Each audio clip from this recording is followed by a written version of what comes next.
pick from the MDL. Ooh, all right. So we're already going to see some comfort picks come out. Maybe this time they do not want to hold anything back. They just want to go guns blazing from the start of this best-of-3 series. Welcome to the Land of Dawn, ladies and gentlemen, for Game 1 in this best-of-3. Oh, we were talking about this behind the scenes, Mirko. When the Diggy was picked up by Archives, the body language of even Super Marco was like, oh, not again.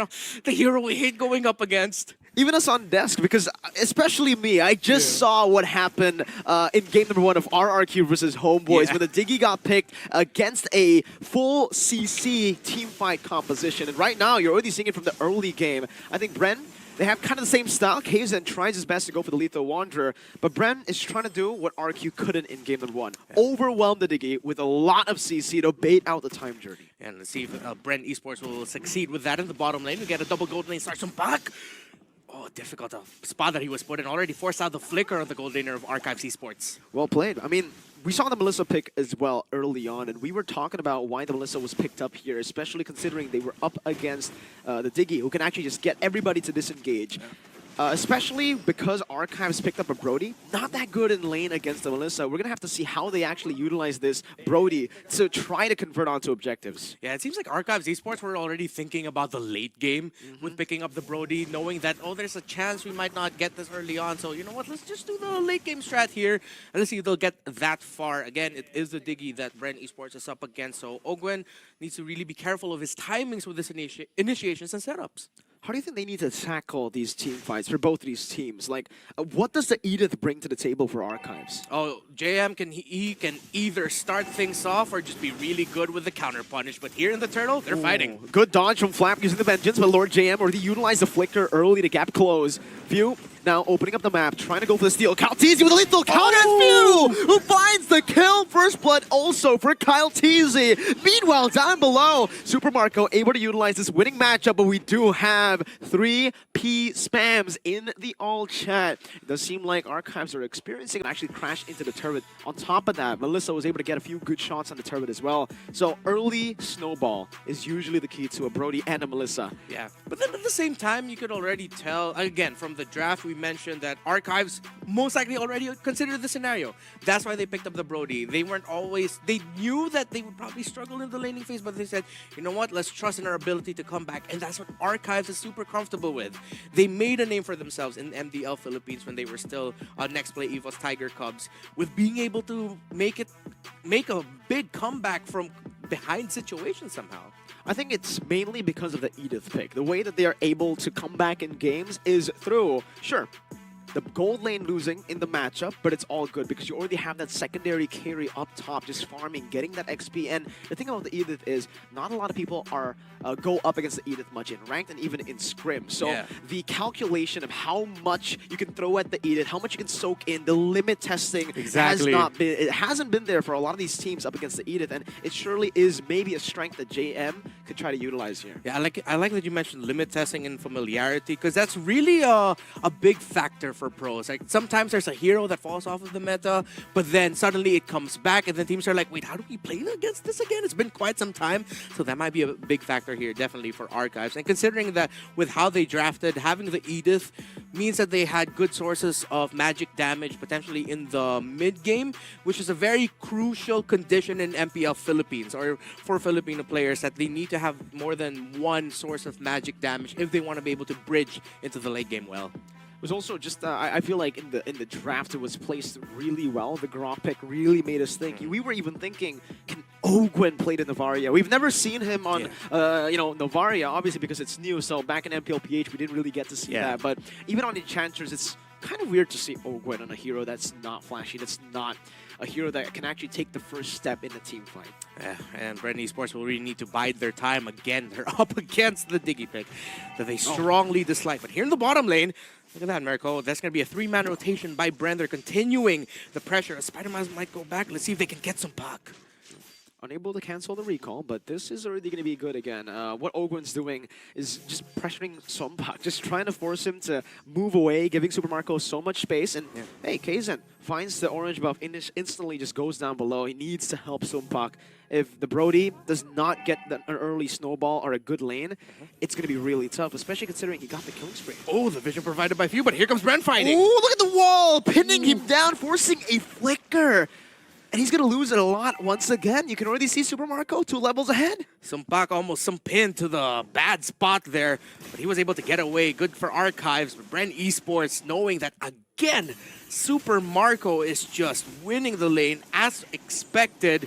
But let's see if Archives Esports can delay it as much as they can. But no, BREN Esports just continuing to pressure the bottom lane. It's so typical of BREN to just have 2 kills, but already a 2,000 gold lead built in the first 3 minutes through invades and just through how they manage the waves individually. Yeah, at the same time, you can just really tell the difference in rotational speed between the Ballman, between the Fredrin, and Kaltizi just moving around the map a little bit more comfortably in BREN Esports as well as a team, knowing that Kaltizi is just comfortable while going around the map. Lancey spotted out. Let's see what happens. He's gonna be careful. Whoa! Instant dive! Lancey didn't even get to use the co-alter. That was a surprise. Archives didn't expect it.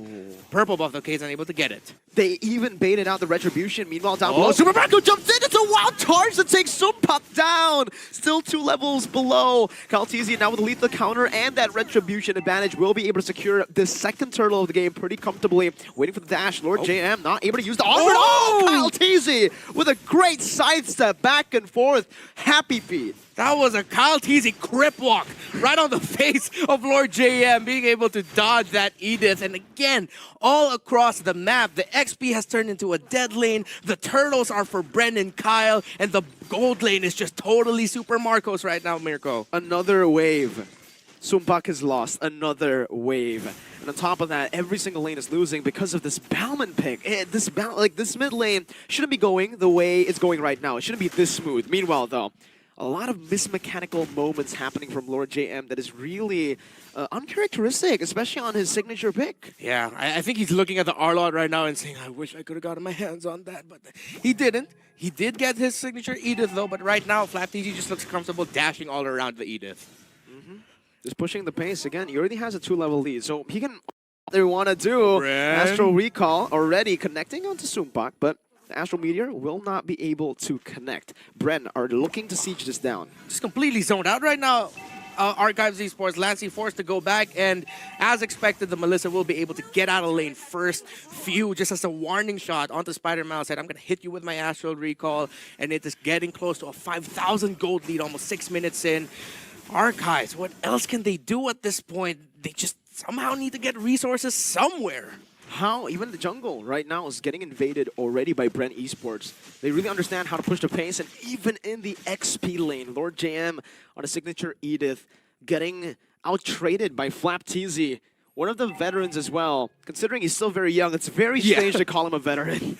A young veteran. And that's a common thing in the MLBB pro scene. A lot of young veterans. Sometimes we call Few uncle, but then we realize, wait, he's 24. So he's not that old.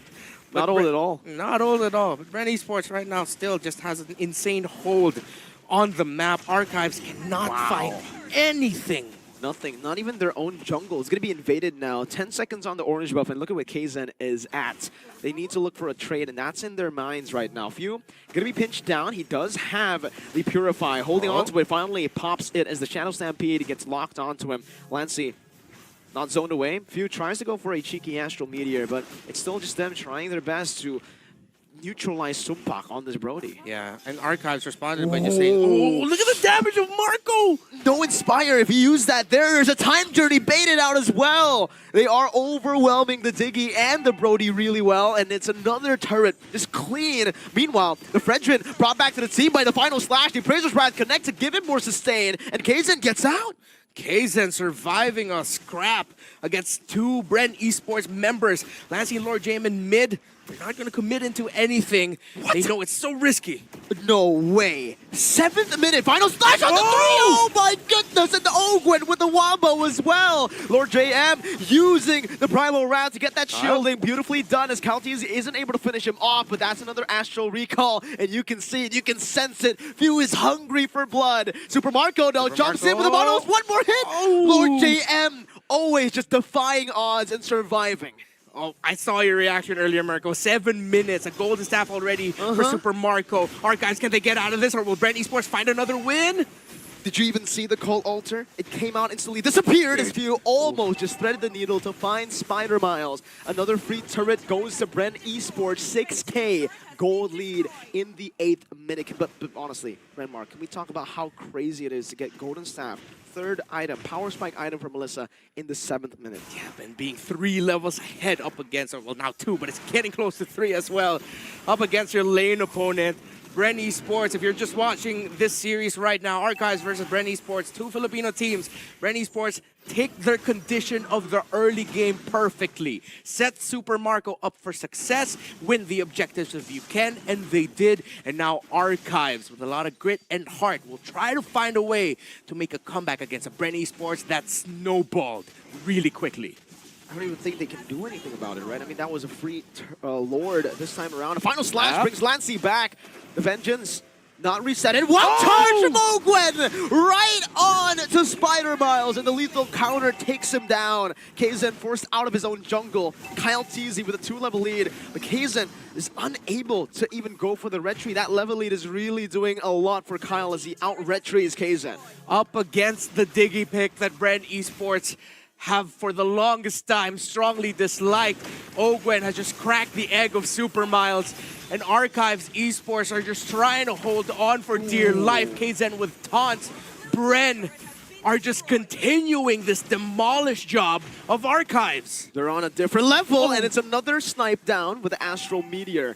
BREN are looking to siege the base turrets down with the first Lord. Even with the Lord passive flip, Teasy finds a final slash, baiting out the Time Journey and a flicker from Sumpak. This is massive. Renmar, they still have waves to play with, and Archives do not have a Time Journey. A nightmare for Archives. One definitely not for the history books, as BREN Esports are just continuing this onslaught.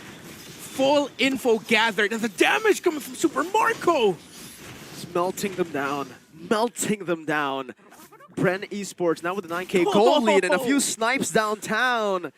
They can just take it slow. They can freeze the waves and absolutely suffocate Archives Esports. As we look at the items, just everything that they have gathered, a Malefic Roar already. For this Melissa, 4 core items and only a Blade of Despair for Sumpak's Brody. If that doesn't tell the story, I don't know what does. Just BREN Esports in total control, and Archives, I feel like in this scenario, Mirko, they'll just have to somehow punish a BREN Esports being too eager to end the game. 3.6K gold lead just between the gold laners here. And even the alarm bombs aren't really doing much to Ogwen. Yeah.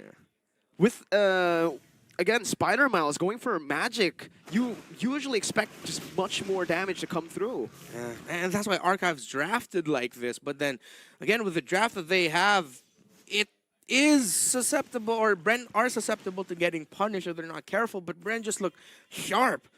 Relatively fresh off of a gold medal win for the Philippines. BREN Esports just look completely in the zone right now. They have their eyes set in Jakarta. Looking at the gold earned, that's 4 members of BREN Esports. Kaizen's up next. That's how bad it has been for Sumpak, because BREN Esports respected the condition of Archives Esports. They said, you know what? We're not going to let Sumpak play at all. They're actually letting a few waves just slow push, even in the bottom lane here. They are just giving away prio, but it's completely fine because they can just suffocate Archives Esports. They can't really do much at this point, and you can already see the Lord now going to be chunked down, going to be taken out. I think there's just no way for Archives Esports to actually contest for this at all, given that Kaltizi is on a Bauman. He's 3 levels ahead. What are you supposed to do? Just sit and wait and hope that you could somehow defend. And Archives, actually, Spider Miles was already forced to build a Divine Glaive just so that he could eke out just a little bit more damage. See if the Alarm Bomb somehow make a difference here for Archives Esports. But yeah, Archives will just really have to hold on for dear life here. Again, if they can counter-punish an Ogwin initiation that doesn't go the right way, if they can sidestep, somehow survive Flapteasy and Super Marco just dashing and dealing damage, there is hope here for Archives. BREN Esports, they're not showing a glimmer of it at all. Not at all. Still utilizing the waves. It's going to be crashing down in a very, very synchronized way here. 3 waves should be crashing down in an instant. But Archives are doing well at clearing out this mid lane. As it's going to be the Enhanced Lord marching down in that top lane. Final Slash, bringing Kaizen back. Still trying to bait out the time journey. Lord JM moves forward with the onward, but he's not able to find anyone. He gets melted instead. Top lane bursts down. That's the base turret, and that's another Astral Sphere down from few. Trying to pop into Astral Meteor, and Kaizen should just be zoned away as they're looking to go for more turrets. 15,000. The largest gold lead we've seen so far in SPS, and here comes BREN.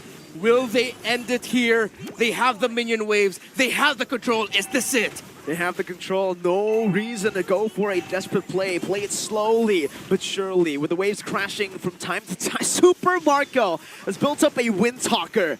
That's something I don't see a lot here for Melissa, but he actually sold his boots for it. Okay. Yeah. Just get a little bit more of that movement speed, I guess, at that attack speed. That is a Melissa full build at 13 minutes and 42 seconds in.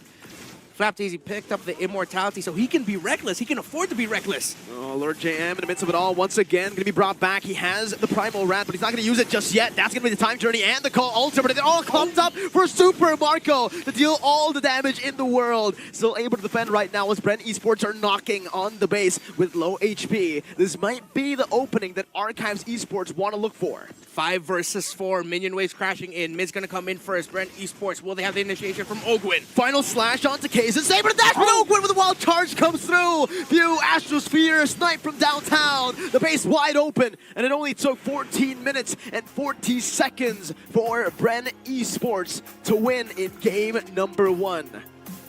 BREN, oh BREN. What they showed here, beating a team that was able to win their previous series 2-0.